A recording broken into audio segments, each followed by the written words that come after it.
Ever been fired by your boss? That sickening, world-imploding moment where your future shatters into a million pieces at the whim of someone else? Ever lain awake at night, fantasizing about turning the tables, about seeing them squirm for once? Well, this story is about to take that fantasy and crank it up to 11.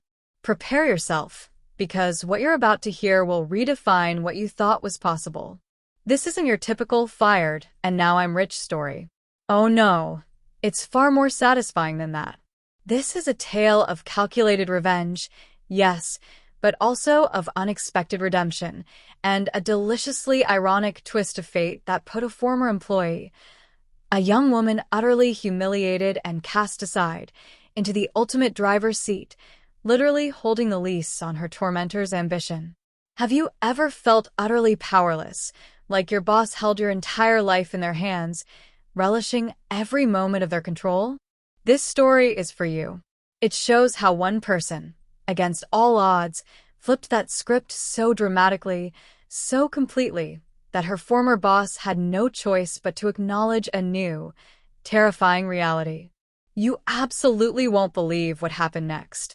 And hey, as we dive into this roller coaster of emotion, if any of this strikes a chord, if you've ever dreamed of epic payback, do me a huge favor. Smash that like button, subscribe for more tales of dramatic turnarounds, and share this with anyone who needs to believe that justice, in its most creative forms, can prevail. Let me know in the comments, what's the most outrageous workplace revenge fantasy you've ever cooked up? I'm dying to hear them. Stay tuned for gripping tales on every Tuesday and Friday. Don't miss out. Please comment, like, share, and subscribe. My name is Ashley Walker, and just a short while ago, at the tender age of 27, I was what you'd call a rising star, or so I thought. For 5 intense years, I was a senior project manager at Innovate Solutions, a supposedly cutting-edge tech firm nestled in the concrete canyons of Chicago. I didn't just clock in and out. I bled for that company. I poured my youth, my creativity, my very essence into every project. Late nights fueled by lukewarm coffee, weekends sacrificed at the altar of innovation, ideas that, more often than not, inflated the egos and bank accounts of those perched above me on the corporate ladder. My direct superior, the man who wielded his power like a scepter, was Mr. David Miller. To the world, David was a paragon of leadership, a charismatic visionary. But to those of us trapped in his orbit, he was a petty tyrant, a connoisseur of the soul-crushing remark, the public humiliation dressed up as constructive criticism. The project that became my albatross, the one that led to my spectacular downfall, or so it seemed, was codenamed Phoenix. It was a revolutionary logistics platform, my brainchild from its flickering inception to a nearly tangible, market-ready behemoth. Phoenix wasn't just a project, it was a piece of my soul, a testament to my capability. We were on the precipice of a launch that was supposed to redefine the industry. Then came that fateful Tuesday. The atmosphere in David Miller's ridiculously opulent corner office, with its panoramic, mocking view of the Chicago River, was always several degrees colder than anywhere else in the building. He lounged behind his massive, gleaming mahogany desk, an altar to his own self-importance, a smug, predatory smirk plastered on his lips. He didn't even have the common decency to offer me a seat. "Ashley," he began, his voice a silken drawl that barely concealed the venom beneath, "we've been reassessing departmental efficiencies." I stood there, rooted to the plush carpet, a knot of pure ice forming in my stomach. Every instinct screamed danger. And I managed, my voice astonishingly steady, betraying none of the sudden, sickening dread that threatened to engulf me. He leaned back, a picture of feigned contemplation, steepling his perfectly manicured fingers. "And frankly, Ashley, your contributions," He savored the word as if it were a distasteful morsel, are no longer aligning with our aggressive forward trajectory. Innovate Solutions is streamlining, you see.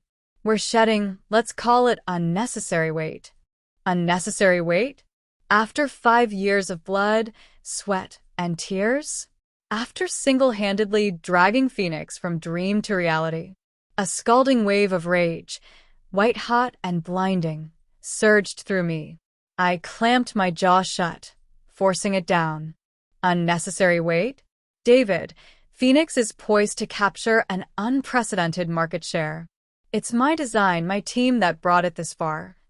He waved a languid, dismissive hand, a gesture I had come to despise with every fiber of my being. Yes, Phoenix.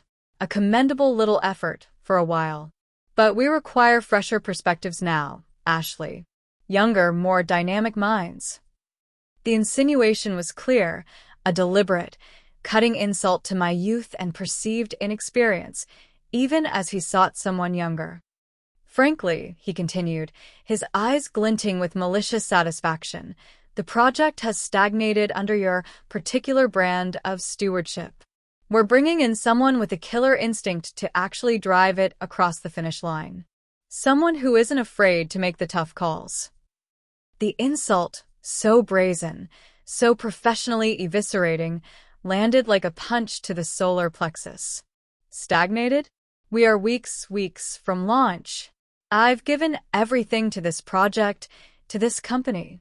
And your youthful enthusiasm has been noted, he conceded, managing to make enthusiasm sound like a character flaw. However, the board feels, and I wholeheartedly concur, that your services are no longer required. Effective immediately. The words, cold and clinical, hung in the frigid air like icicles. Immediately? I choked out, the word a strangled whisper. Disbelief warred with a tidal wave of pure, unadulterated fury. Precisely. Sarah from HR will escort you to your desk. You'll have 15 minutes to gather your personal effects. Security will, of course, be present. Standard protocol, you understand. His eyes, cold, dead pools of indifference, flicked towards the door. The dismissal was as brutal as it was absolute. He didn't just fire me. He excommunicated me. The walk of shame back to my desk, with Sarah, the HR representative, fluttering beside me like a nervous bird of prey, and a stoic, impassive security guard trailing behind like my own personal Cerberus, was the longest, most humiliating journey of my young life. Colleagues I'd shared countless meals and campaign battles with suddenly found their shoelaces, or computer screens utterly fascinating. The air thrummed with their averted gazes, their palpable discomfort. The humiliation was a physical entity, a crushing weight on my chest, stealing my breath, burning my cheeks. I felt flayed, exposed, discarded like a broken toy. He hadn't just taken my job. He tried to annihilate my confidence, my professional identity. He had publicly branded me a failure. As I numbly packed my meager belongings into a flimsy cardboard box, a world's best PM mug, a cruel irony now, a handful of industry awards that suddenly felt like cheap tin, a small, framed photo of my rescue terrier, Max, I could feel David Miller's invisible, triumphant gaze searing into my back. The sheer, unadulterated injustice of it all was a vile, choking taste in my mouth. His arrogance, his cruelty, it was beyond belief. Have you ever been made to feel that small, that worthless, that consumed by a helpless, burning rage? If you've navigated that suffocating darkness, please share your strength in the comments. And right now, if you're with me, hit that like button and subscribe. Your support is a beacon, especially when you're trying to find your way back from the brink. The weeks that followed were a desolate, gray blur. Days bled into nights, marked only by the hollow ritual of sending out job applications into an apparently indifferent void and the gnawing, insidious fear of an increasingly uncertain future. The severance package was a joke, a final, contemptuous flick of David Miller's wrist. Chicago, A city I once loved for its vibrant energy now felt alien and hostile, its towering skyscrapers standing as silent, indifferent monuments to my disgrace. Then, out of the blue, a lifeline. A thick, cream-colored envelope bearing an unfamiliar legal letterhead from a sleepy little town in Oregon I barely knew existed, arrived.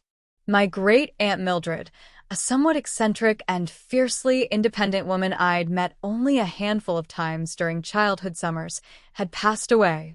And, in a plot twist worthy of a dramatic novel, she had named me, Ashley Walker, as the primary beneficiary of her surprisingly substantial estate. It wasn't lottery winner wealth, not by any stretch of the imagination, but after all the affairs were settled, it was a sum significant enough to offer more than just a safety net. It offered a chance to breathe, a chance to rebuild, a chance, perhaps, for something more. Revenge wasn't my first thought. Honestly, my initial focus was on survival, on regaining some semblance of stability. Maybe start a small consultancy, something far removed from the soul-crushing politics and backstabbing of Innovate Solutions. I began tentatively exploring commercial properties, small office spaces, anywhere I could plant a new seed and cultivate something that was truly mine. One dreary, rain-lashed Saturday afternoon, nursing a lukewarm coffee in a small, out-of-the-way diner, I found myself aimlessly scrolling through online property listings. More out of a morbid curiosity than anything else, I typed in the address of my old office building, Kensington Tower, a gleaming monolith of steel and glass, a prestigious, sought-after address in the city's bustling financial district. Why? Perhaps it was a form of self-flagellation, a perverse need to stare into the abyss of what I had lost. And then, my breath hitched. My heart gave a painful lurch. It wasn't a listing for an office suite within Kensington Tower. It was a listing for Kensington Tower itself. The entire, magnificent, multi-story building. For sale. The coffee cup clattered from my trembling fingers, splashing lukewarm liquid across the Formica tabletop. My pulse roared in my ears, a frantic, deafening drumbeat of utter disbelief, quickly followed by a dawning, audacious, almost terrifying realization. The listing detailed that the current ownership consortium was dissolving their partnership, liquidating their prime assets. The asking price was, of course, astronomical, the kind of figure that made your eyes water. But with Aunt Mildred's unexpected legacy as a very substantial down payment, and by leveraging every single asset I possessed, every last dime, perhaps, just perhaps, a slow, dangerous, utterly wicked grin began to spread across my face. David Miller. Innovate Solutions. My tenants. The thought was so audacious, so exquisitely, poetically ironic, it was almost painful in its perfection. It was no longer just about revenge, though the thought of David Miller, the man who had tried to break me, unknowingly signing rent checks payable to me sent shivers of delicious, almost sinful anticipation coursing down my spine. This was bigger. This was a masterstroke. It was a sound, strategic investment. Kensington Tower was prime Chicago real estate. This wasn't just an opportunity to recover. It was a chance to triumph on a scale that would make his petty cruelty shrink into insignificance. What would you do if a once-in-a-lifetime opportunity for that kind of epic turnaround landed squarely in your lap? Would you play it safe, or would you seize the chance to rewrite your destiny with a flourish? Tell me your most audacious dream in the comments below. And if you're on the edge of your seat, wondering if I actually pulled this off, don't forget to like, subscribe, and share this story with your friends who appreciate a good underdog victory. The ensuing months were an absolute whirlwind, a maelstrom of high-stakes activity. I moved with the speed and focus of a woman possessed. I engaged a razor-sharp commercial real estate lawyer, a no-nonsense financial advisor, who initially looked at me like I had 3 heads. We were buried in blueprints, financial reports, tenant agreements, due diligence that would make your head spin. Kensington Tower was almost fully occupied, and as fate would have it, Innovate Solutions was one of the anchor tenants, their lease agreement, a beautifully binding document, extending for another 3 long years. Oh, the exquisite, delicious poetry of it. Of course, it wasn't a cakewalk. Securing the financing was a Herculean battle. The banks, those temples of caution, were deeply skeptical. Ms. Walker, a particularly dire loan officer named Peterson, droned, peering at me over the rim of his spectacles, his expression radiating disapproval. This is an extraordinarily significant undertaking for someone of your age and recent employment history. It gives us considerable pause. Mr. Peterson, I retorted, my voice ringing with a newfound steely resolve. I barely recognized myself. My recent employment situation is precisely the catalyst for this venture. I know that building inside and out. I understand its intrinsic value, its untapped potential. And believe me, I understand its tenets. I fought with the tenacity of a cornered tigress. I presented meticulous business plans, irrefutable market analyses, aggressive but achievable projections. I leveraged Aunt Mildred's legacy with a boldness that surprised even myself. And then, after countless sleepless nights and nail-biting meetings, the miracle happened. The financing was approved. The day the deal officially closed, the day Kensington Tower, in all its gleaming glory, legally became the flagship property of Walker Holdings LLC, I felt a profound, tectonic shift within my very being. The raw, burning anger, the crippling bitterness, they hadn't vanished entirely, but they had been transmuted, reforged into a cold, hard, diamond-sharp sense of purpose. I was no longer Ashley Walker, the humiliated, discarded project manager. I was Ashley Walker, 27 years old, owner, and more importantly, landlord. My first official act? I retrieved Innovate Solutions' lease agreement from the secure files. I dissected it, memorized it. Every clause, every subsection, every loophole, every obligation. My lawyer, Jessica, a woman whose intellect was as sharp as her designer suits, raised a perfectly sculpted eyebrow. You seem to possess a remarkably intimate knowledge of this particular tenant, Ashley. You could say we have a history, I replied, a ghost of a smile playing on my lips. I decided against a sterile, impersonal letter announcing the change of ownership. Oh no! This moment, this monumental turning of the tables, deserved a far more personal touch. I instructed my new property manager to schedule a meeting with Mr. David Miller himself, ostensibly as a senior representative of the new ownership group. Walking into Kensington Tower that crisp autumn morning, my building, was an experience that vibrated through every nerve ending. The familiar, opulent marble lobby, the hushed, efficient hum of early morning commerce, it all felt entirely different, charged with a potent new significance. I took the express elevator up to the floor Innovate Solutions occupied, the very same floor that housed David Miller's sacrosanct corner office, his throne room. His secretary, a new, overly made-up young woman I didn't recognize, looked up from her screen, her expression a mixture of boredom and mild annoyance. "May I help you?" she asked, her tone implying I was an unwelcome interruption. "Ashley Walker to see Mr. Miller," I stated, my voice cool and level. "He's expecting a representative from Kensington Holdings." She pressed the intercom, her voice saccharine. "Mr. Miller, a Ms. Ashley Walker is here from Kensington Holdings." I could almost hear the rusty gears grinding in David's arrogant mind from the other side of the door. Walker? It couldn't be. The imposing oak door to his office swung open, and there he stood. David Miller. He looked momentarily surprised, then a flicker of something unreadable. Irritation? Utter confusion?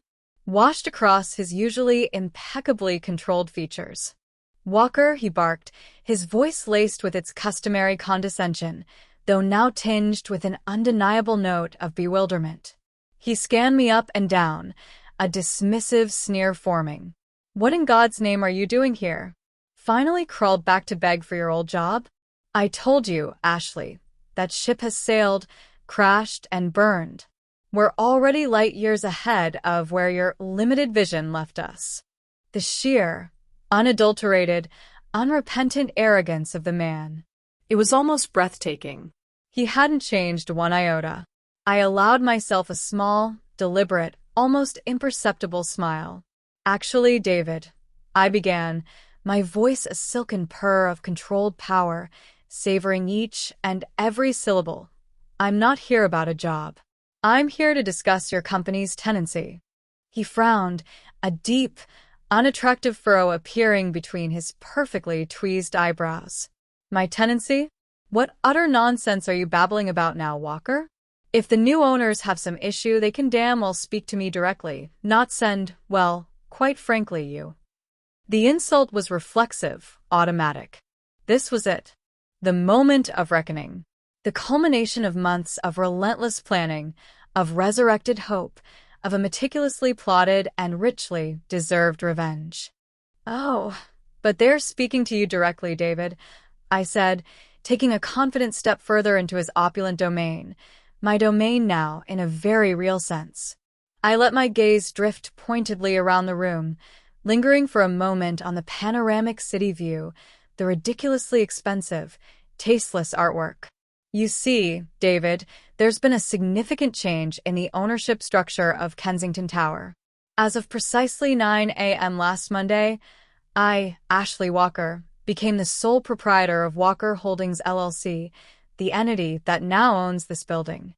I paused, letting the words hang in the suddenly suffocating air, watching with intense satisfaction as the blood drained from his arrogant face.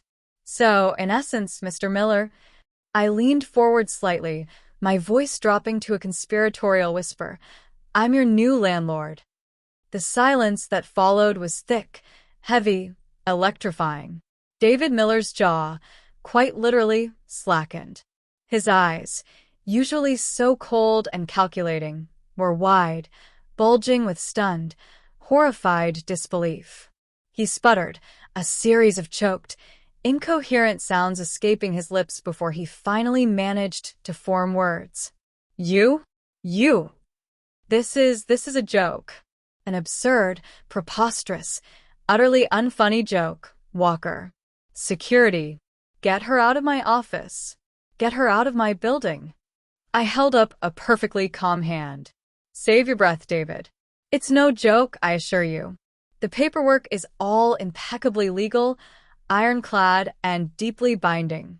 Your company's lease agreement, the one you signed, is now with my company. Rent, by the way, is due promptly on the 1st of each month. I do trust Innovate Solutions will strive to remain a tenant in good standing. We wouldn't want any unpleasantness, would we? His face contorted into a mask of apoplectic rage and profound, soul-deep humiliation. You conniving little. You can't. How could you possibly? This is an outrage. He looked as if he might spontaneously combust. His voice rose to a desperate, cracking shriek. You think you can just waltz in here after I rightfully fired you for gross incompetence and lord it over me? I'll fight this. I'll break the lease. We'll be out of this cursed building by month's end. By all means, David, consult your attorneys, I replied, my voice still infuriatingly, deliciously calm. In fact, I insist upon it. I've certainly consulted mine. The penalty clause for prematurely terminating your current lease is, I believe, rather eye-watering. Equivalent to 18 months' rent if memory serves. A substantial sum. But please, don't let me deter you from exploring all your available options. He collapsed into his ostentatious leather chair as if his strings had been cut, the bluster visibly draining out of him, replaced by a simmering, impotent fury that was a joy to behold. You orchestrated this entire charade.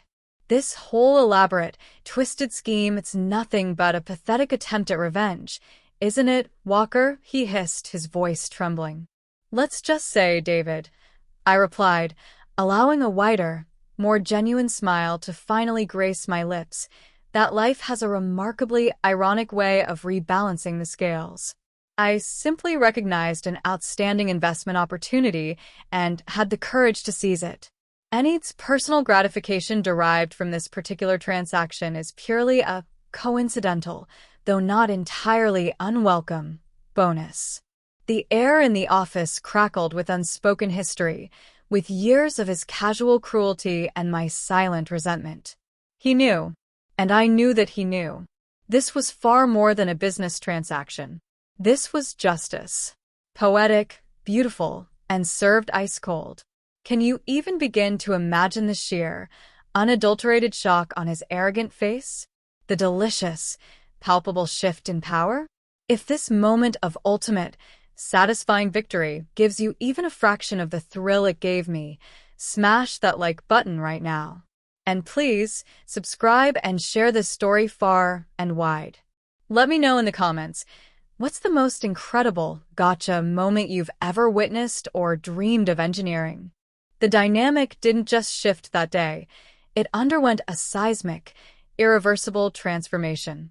From that moment forward, our interactions were a fascinating, ongoing study in suppressed rage and exquisite awkwardness. David Miller, the self-proclaimed titan of industry, the office tyrant, was now David Miller, the tenant. My tenant. He tried desperately to regain some semblance of control, of course. His emails, once masterpieces of curt, dismissive commands, became overly formal, almost pathetically obsequious when he required something. Maintenance requests for his company's floor, which he had previously demanded with the imperious expectation of a feudal lord from the old building management, were now phrased with a careful, almost pleading politeness when they eventually, inevitably, landed on my desk, meticulously filtered through my new, highly efficient property manager. He made a few pathetic, transparent attempts to challenge my authority. He lodged a formal complaint about the thermostat settings, the very same settings he himself had personally approved months before I took possession of the building. He tried to argue vociferously about parking space allocations. Each time, I would refer him, with excruciating politeness but unyielding firmness, to the precise, unforgiving clauses in his company's lease agreement, an agreement I now knew more intimately than he ever would. As per Section 4, subsection B, paragraph 3, of your legally binding lease agreement, Mr. Miller, I would reply via email, CCNG my legal counsel for good measure. Temperature controls for common areas are managed centrally to ensure optimal energy efficiency. And regarding the parking allocations, I direct your attention to Schedule C, Addendum 2, which clearly and unambiguously outlines.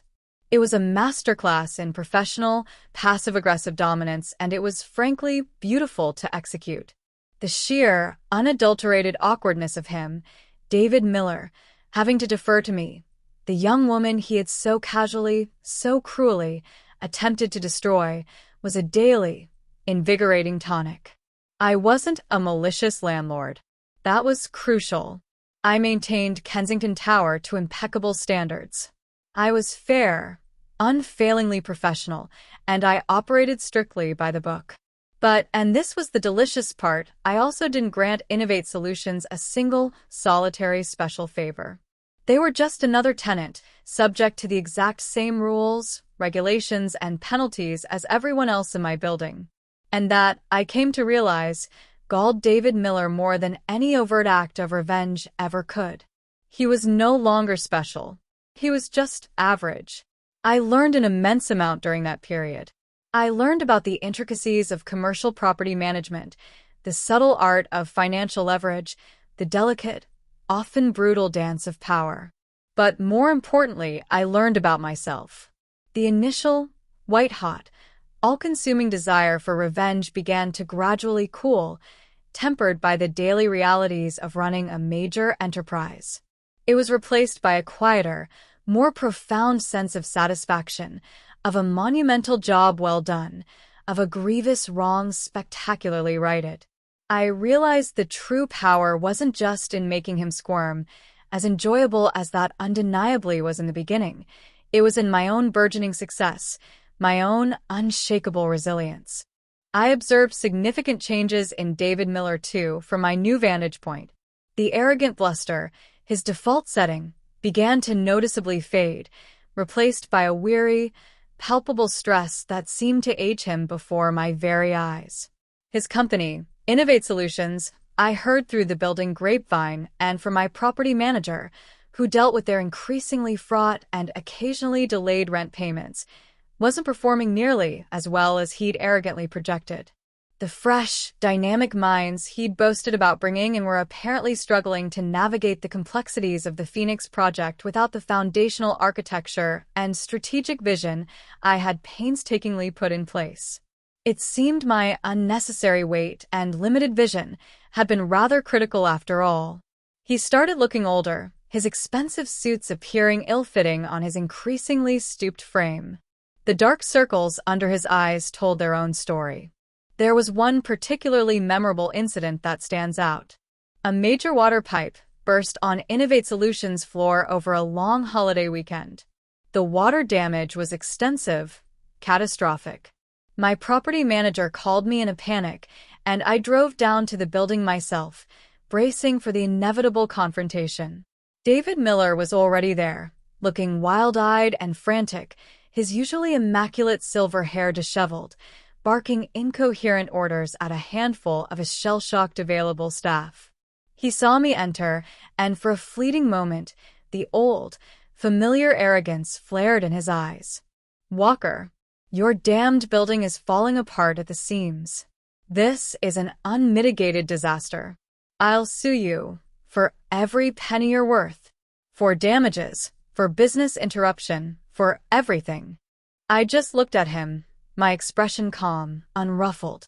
"David," I said, my voice even, "my emergency response team is already en route. We will, of course, handle all necessary repairs to the building structure. As for your company's business interruption and any damage to your proprietary equipment, I believe Section 12, subsection D, of your lease agreement strongly recommends you carry adequate commercial insurance for precisely such unfortunate contingencies." I then proceeded to efficiently and calmly coordinate the arrival of the emergency plumbers, the industrial drying crews, and the restoration specialists, a model of quiet, decisive competence.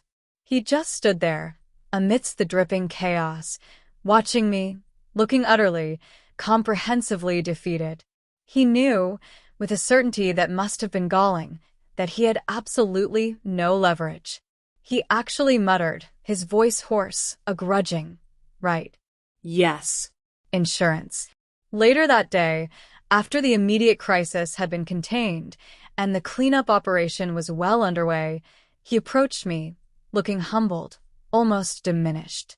"Thanks, Walker," he mumbled, his gaze fixed somewhere on the damp carpet between us. For handling this so quickly, efficiently." It wasn't an apology for the brutal way he'd fired me, not by a long shot. It wasn't an admission of his colossal error in judgment, but it was an acknowledgement, a tiny, almost imperceptible crack in the fortress of his monumental ego. And in that precise moment, I realized something incredibly profound. My victory wasn't about crushing him into oblivion. It was about outgrowing the need for that kind of primitive, destructive validation. I had won, not just financially, by acquiring a prime piece of real estate and securing my future, but morally. I hadn't stooped to his level of petty cruelty. I had simply, quietly, and decisively surpassed him. So, what's the ultimate takeaway from this rather dramatic chapter of my life? Life, as we all know, is an expert at throwing unexpected, often brutal, curveballs. It will knock you down, hard, when you least expect it. People, even those you trust or look up to, will disappoint you, betray you, underestimate you. You will inevitably face situations that feel overwhelmingly unfair, profoundly unjust, almost unbearable. But the absolute key, the secret sauce I've discovered, is resilience. It's about refusing to let those crushing setbacks define your narrative. It's about summoning the courage to embrace change, even when it's terrifying, because sometimes, hidden within those very changes, lie the most extraordinary, life-altering opportunities. I could have allowed being so cruelly and publicly fired by David Miller to destroy my confidence, my ambition. I could have drowned in a sea of bitterness and resentment. And believe me, there were many dark days when that felt like the easiest, most tempting path. But instead, an unexpected, almost magical twist of fate, dear Aunt Mildred's incredible gift, presented me with a different, entirely unforeseen path. And I chose to walk it, not just for the sweet, intoxicating taste of revenge, though that was undeniably a powerful initial motivator, but for myself. To prove, not just to David Miller or the world, but to Ashley Walker, that I was infinitely more than his casually discarded, incompetent former employee. The most profound and lasting change, ultimately, was within me. The fiery anger that had fueled my initial audacious plan eventually cooled, banked, and gave way to a deep, abiding sense of peace and empowerment. I had faced my personal Goliath, and not only had I emerged victorious, but I had also managed to build a burgeoning empire from the very stone he had so contemptuously cast at me. Innovate Solutions, I later learned, eventually had to significantly downsize. They were forced to relocate to a much smaller, far less prestigious office in a less desirable part of the city when their lease at Kensington Tower finally expired. David Miller, according to the industry rumor mill, took an unexpectedly early and rather quiet retirement. Our paths, thankfully, never directly crossed again. And me? Walker Holdings LLC didn't just survive, it thrived.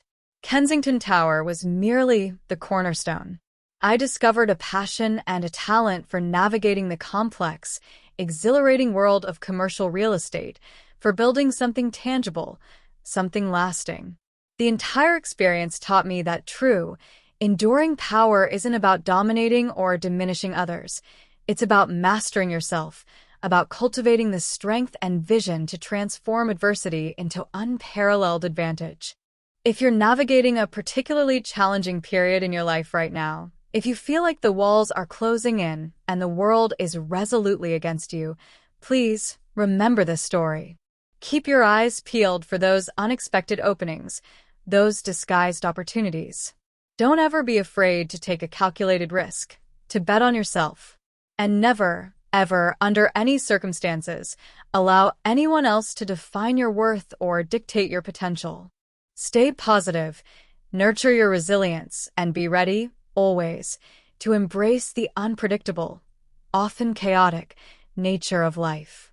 Because it's frequently in those unforeseen twists and dramatic turns that we unearth our greatest strengths and stumble upon our most profound, life-changing successes. What are your thoughts on this whole wild ride? Have you ever managed to turn a massive, soul-crushing setback into an even bigger, more satisfying comeback? I would absolutely love to hear your stories, your triumphs, your own experiences with poetic justice in the comments below. This community is all about sharing our journeys and learning from one another's resilience. And if you found this story inspiring, or at the very least, wildly entertaining, please do me the honor of hitting that like button, subscribing to the channel for more content designed to empower and uplift, and sharing it with anyone in your life who might need a potent reminder that the underdog can, and very often does, win, and win spectacularly. Thank you so very much for listening, for sharing this journey with me. Your time and your attention are gifts I truly appreciate. Until next time, stay strong, stay hopeful, and always keep an eye out for those unexpected opportunities. They're often hiding in plain sight, disguised as challenges.